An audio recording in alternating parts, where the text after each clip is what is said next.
आइए भाई लोग, और सबका स्वागत बटे हमारे ब्लॉग में ही। वीडियो ज़्यादा से शेयर कर जाए, जैसे कि सब देखी जटे बाढ़ के पानी सगरी से चल गई बटे।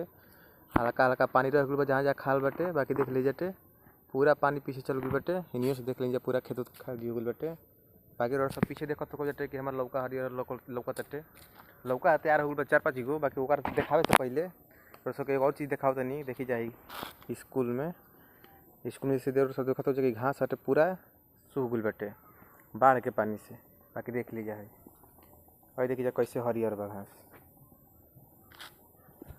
या बाढ़ के पानी लटे एक वैसे हरियर लौका तो कितना बढ़िया। बाकी आई जरूर से दिखाओ नहीं हो तो लौका तैयार हो लटे हमार। देखिए कितना बढ़िया हरियर प्योर ऑर्गेनिक बिना खाद के।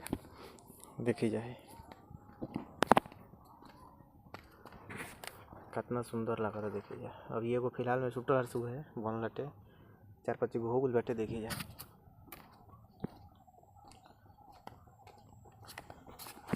वीडियो करो सब लाइक करो, शेयर करो जाए।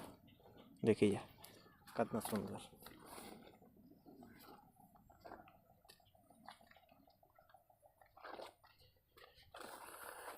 देखिए